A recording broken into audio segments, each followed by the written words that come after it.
నారాయణఖేడ్ పట్టణంలోని ఎమ్మెల్యే పటోల సంజీవరెడ్డి నివాసంలో ఏర్పాటు చేసిన విలేకరుల సమావేశంలో ప్రభుత్వం మాట్లాడుతూ టీఆర్ఎస్ నాయకులు అసత్య ఆరోపణలు వ్యక్తిగత దూషణల్లో పాల్పడితే పరువు నష్టం దావా కేసు పెడతానని వారిని హెచ్చరించారు.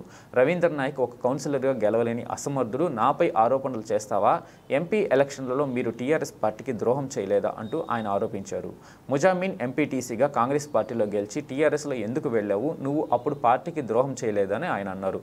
ఈ పత్రికా విలేకరుల సమావేశంలో నారాయణఖేడ్ మాజీ MPTC Pandarareddy, Panchagama MPTC Vithal Srikanth, Kishan Nayak, Vithal Nayak, Chandramohan, Congress party నాయకులు, కార్యకర్తలు పాల్గొన్నారు. నిన్న కొంతమంది బీఆర్ఎస్ నాయకులు కాంగ్రెస్ నాయకుల మీద, అదేవిధంగా ఎమ్మెల్యే మీద కౌంటర్, మొన్న ఫామ్ ల్యాండ్ మీద ఎమ్మెల్యే గారి మీద లేనిపోని ఆరోపణలు చేస్తే వారికి మేము ఒకే చెప్పాం, కాంగ్రెస్ పార్టీ నాయకులము బేజాప్తగా ఏదున్నా చట్టం కానూన్ ఏం పనిచేస్తుందో ఆ విధంగా చేస్తామని మీడియా సమావేశంలో చెప్పడం జరిగింది.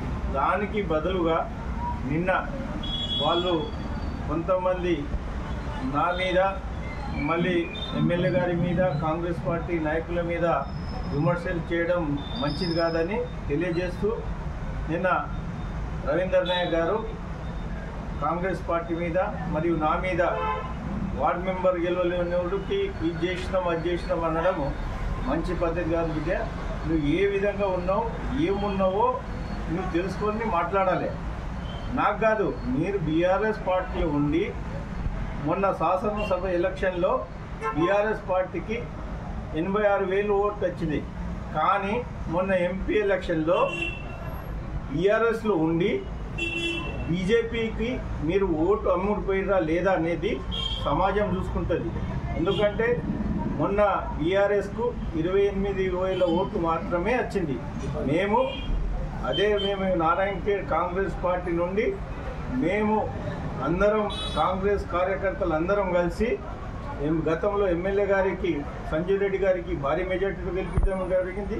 అదేవిధంగా ఎంపీ సురేష్ శెట్టి గారికి కూడా గెలిపించడం జరిగింది. కానీ మీరు బీఆర్ఎస్లో ఉండుకుంటూ బీజేపీతోని కుమ్మక్కై పార్టీని ద్రోహం చేసిన వ్యక్తులు మీరు. అదేవిధంగా మన జడ్పీటీసీ గారు నారాయణఖేడ్లో నా మీద ఒక వార్డు మెంబర్ గెలవలేడు, నువ్వు మీ భార్య జడ్పీటీసీ, నువ్వు ఒక విజిలెన్స్ కమిటీ మెంబరు, మరి కాంగ్రెస్ పార్టీ రేవంత్ రెడ్డి గారి ప్రభుత్వం ధర్మరాజ్ చౌక్కు వారికి ఏదైనా స్వచ్ఛ ఇచ్చిన ప్రభుత్వం మన రేవంత్ రెడ్డి గారి ప్రభుత్వం. అలాంటి ప్రభుత్వం ఉంది. ఎవరి బాధ కూడా చెప్పుకునే హక్కు కల్పించింది కాంగ్రెస్ పార్టీ. అదేవిధంగా నారాయణఖేడ్ నియోజకవర్గంలో ప్రతి ఒక్కరికి స్వచ్ఛ ఇస్తున్న వ్యక్తి మన స్థానిక శాసనసభ్యులు డాక్టర్ సంజీవ్ రెడ్డి గారు. కాబట్టి మీరు కూడా ఏదో మీ గతంలో మీ అసలు రాజులు మీరు ఉండే, మీరు ఏదో చలమణి అవుతారనే ఉద్దేశంతో ఏ విధంగా మాట్లాడినా మీ కాంగ్రెస్ పార్టీ వారి నాయకులు ఎవరు కూడా మీరు క్షమించారని కోరుకుంటూ ఈ మీడియా ద్వారా వారికి ఒక్కటే చెప్తున్నా, లేనిపోని ఆరోపణలు చేస్తే మాత్రం మీ మీద పరువు నష్టం కేసు వేస్తానని మీ ద్వారా తెలియజేస్తున్నాం. వాడు కౌన్సిల్లో ఒక సామాన్య చేతిలో ఓడిపోయినది వాస్తవమా కాదా మీ ద్వారా ఆయనకు తెలియజేస్తున్నాను. అదేవిధంగా మొన్న కేసుల గురించి మాట్లాడాను. నా మీద వ్యక్తిగత కేసులు 100 కేసులు ఉంటాయి, ఉద్యమాల కేసు ఉంటుంది, కావాలని మా ఫ్యామిలీ కేసులు ఉంటాయి. ఆ కేసుల గురించి వాళ్ళు మాట్లాడడం మంచి కాదు. మీ లెక్క అక్రమంగా ఒక ఇల్లు కట్టుకున్న వారి కరుగుత్తి రోడ్లో కృష్ణమూర్తి హౌస్కు అక్రమంగా ఇల్లు కట్టిన దానికి వీళ్ళ దగ్గర డాక్యుమెంట్ లేదు, ఏం లేదు, ప్రభుత్వం ఉంది, మంత్రి గారు అడ్డదండలు ఉన్నాయనే ఉద్దేశంతో ఆయన బేజాప్తా వాళ్ళ ఇంట్లో పోయి దౌర్జన్యం చేసి వాళ్ళ సామాన్ను జప్తు చేయడం ఎంతవరకు సమంజసం? వాళ్ళ మీద పోలీసు వాళ్ళు కానీ మున్సిపాలిటీ అధికారులు వాళ్ళు ఖాళీ చేయమని అడిగితే అధికారులను కూడా పోలీసు వాళ్ళను చూడకుండా కూడా కారం పోడు చల్లి వాళ్ళ మీద పెద్ద ఎత్తున ఇది చేయడం జరిగింది అధికారుల మీద.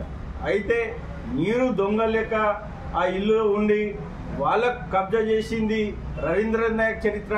అదేవిధంగా మా రేకల్ శివార్లో ఒక మా చెల్లగీత తండ దగ్గర అక్కడ పోయి ఒక ఆంధ్ర ల్యాండ్ ఉంటే వారికి దౌర్జన్యంగా వాళ్ళకు అక్కడ కబ్జా చేయడానికి పోతే కూడా అక్కడ తండవాసులు వాళ్ళు కబ్జాలో ఉన్న వాళ్ళు రవీందర్ నాయక్ మీద పెద్ద ఎత్తున కుట్టడం జరిగింది, కేసులు కూడా కావడం జరిగింది.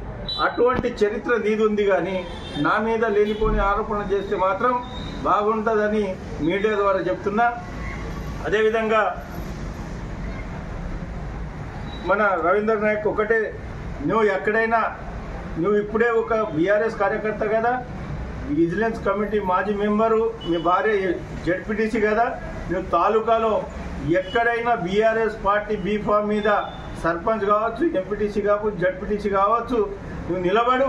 నీ మీద మా కాంగ్రెస్ పార్టీ కార్యకర్త, సామాన్య కార్యకర్తల చేతితో ఓటమి పాలు చేసే వరకు మీకు బరాబర్ మీకు బేజప్తా మీకు బుద్ధి చెప్తామని ఈ మీడియా ద్వారా చెప్తున్నా. అదేవిధంగా ముజామిల్ మాట్లాడతాడు, అరే భాయ్ నేను పార్టీ మారినా అది మారినా అది. అరే నువ్వు గతంలో ఏ పార్టీలో ఉన్నావు? బీఆర్ఎస్ మన బై ఎలక్షన్లో స్వర్గీయ కృష్ణారెడ్డి చనిపోవడం వలన నువ్వు కాంగ్రెస్ ఎంపీటీసీ నజీబ్ మాజీ ఉప సర్పంచ్ నారాయణఖేడ్ వీళ్ళంతా కాంగ్రెస్ వాళ్ళు, వీళ్ళు టీఆర్ఎస్ పార్టీ బై ఎలక్షన్ రావడం వల్ల వీళ్ళు 5 లక్షల నుండి 5 నుంచి 10 లక్షల నుండి అమ్ముడుపోయిన వ్యక్తులు. మీరు పార్టీ గురించి కానీ నా మీద మాట్లాడే హరిత నైతిక ఉందా మీకు? జాగ్రత్త. ఏదైనా మాట్లాడితే మీరు కరెక్ట్ ఉండాలి. మీరు సత్యపరుస్తులో ఏదో మాట్లాడుతున్నావు, ఏదో చెప్తున్నావు. నువ్వు గతంలో కూడా కాంగ్రెస్ పార్టీలో ద్రోహం చేసి బీఆర్ఎస్లో పోయిన వాస్తవమా కాదా? అదొక నీకొక న్యాయం, నాకొక న్యాయమా? అదేవిధంగా నేను సొంత జాగాలో ఇల్లు కట్టుకుంటే డాక్టర్ విజయ్ కుమార్ శెట్కర్ దగ్గర ప్లాట్లు తీసుకున్నా, బేతౌ రిస్ట్రిక్షన్ ఉంది, ఇల్లు కట్టుకున్నా, మున్సిపాలిటీ పర్మిషన్ ఉంది, ₹1,00,000 పర్మిషన్ కట్టి ఇల్లు కట్టుకున్న వాస్తవంగా. కానీ నీ దగ్గర నేను ముజామిల్ గారికి చెప్తున్నా, నీ దగ్గర ఒకవేళ నువ్వు ఏదో అన్నావు కదా, డాక్యుమెంట్ ఉంటే, రిజిస్ట్రేషన్ డాక్యుమెంట్ ఉంటే, వాస్తవంగా ఉంటే నువ్వు రుజువు చేయి. దానికి నేను బేజాప్తగా నేను చేస్తా. లేనిపోని నా మీద ఆరోపణలు చేస్తే బిడ్డ నీ మీద పరువు నష్టం దవాయిస్తా. నేను ఒక ట్రైబల్ వ్యక్తిని, నా మీద లేనిపోని ఆరోపణలు చేస్తే కూడా చట్టం పని చట్టం చేస్తుందని తమరికి హెచ్చరిస్తున్నా. అదేవిధంగా నువ్వు నా మీద రౌడీ సీట్ అంటావు. రౌడీ సీట్ ఎవరు చేసిరా? పోలీసు వాళ్ళు చేసిరు. పోలీసు వాళ్ళతో ఎవరు చెప్పించారు? గతంలో భూపాల్ రెడ్డి గారు చెప్పించారు. అక్రమంగా కేసులు ఎవరు చేసిరు? గతంలో భూపాల్ రెడ్డి గారు చెప్పించారు. కేసులు చేపించి వారం రోజుల్లోనే రౌడీ చేసేది ఎమ్మెల్యే సహకారంతో. అప్పటి యాదగిరి రాజు భూపాల్ రెడ్డి ఇద్దరు కుమ్మక్కై ఒక గిరిజన నాయకుడు పైకి రాకుండా ఉండాలనే ఉద్దేశంతో నా మీద గతంలో రౌడీ సీట్ చేపించింది భూపాల్ రెడ్డి గారు. అయితే నేను స్వయంగా అప్పటి ఎస్పీ గారికి నేనే పోయి రిక్వెస్ట్ పెట్టుకొని వారికి నేను 10 సార్లు తిరిగితే నా మీద 2 నెలల్లో రౌడీ సీట్ను కూడా తొలగించడం జరిగింది. అది తెలుసుకొని మాట్లాడాలి. రౌడీ సీట్ మీద కానీ నా మీద వ్యక్తిగతంగా కానీ మాట్లాడితే మాత్రం ఖబర్దాన్ బిడ్డ అని తెలియజేస్తూ, అదేవిధంగా మల్గొండ చేస్తాడు, నేనంట ఇది చేసిన ఇది. అరే నేను పట్టేదారున పోయి నీ లెక్క ఏది గొర్రెల పంపిణీ కార్యక్రమంలో కమిషన్ తీసుకొని వాళ్ళ దగ్గర పర్సెంటేజ్ తీసుకొని వాళ్ళతో డీడీ కట్టించి నేను రూపాయి కూడా ఎవరి దగ్గర వసూలు చేయలేను. నువ్వు వసూలు చేసేటో నువ్వు, నీ గురించి నాకు బాగా తెలుసు. నా వ్యక్తిగత విషయాల్లో వస్తే మాత్రం నీ మీద కూడా పరువు నష్టం దావా కేసు వేస్తా అని మీడియా ద్వారా ఆయనకు హెచ్చరిస్తున్నా. అదేవిధంగా మీరు ఏదైనా మాట్లాడండి, వాస్తవంగా మాట్లాడండి. ప్రభుత్వం ఏది ఉందో చేస్తుంది.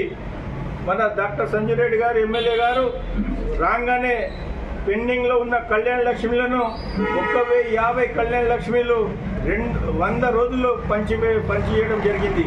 ప్రభుత్వం ఖజానా ఖాళీ ఉంటే మన గౌరవ ఆర్థిక మంత్రి అయిన బట్టి విక్రమార్క దగ్గర పోయి బడ్జెట్ తీసుకొచ్చి ఆడపిల్లల పెళ్లిళ్లకు వాళ్ళకి కృషి చేసిన వ్యక్తి మన డాక్టర్ సంజయ్ రెడ్డి గారు.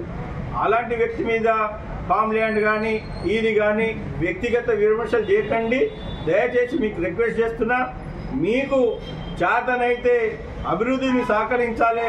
గతంలో కూడా వాళ్ళు కాంగ్రెస్ పార్టీలు సహకరించి వాళ్ళు కూడా గతంలో కాంగ్రెస్ పార్టీ కూడా బీఆర్ఎస్ ప్రభుత్వానికి సహకరించింది. మీ లేక ఏడైనా ధర్నాలు చేస్తే గతంలో ధర్నా చేస్తే వాళ్ళకి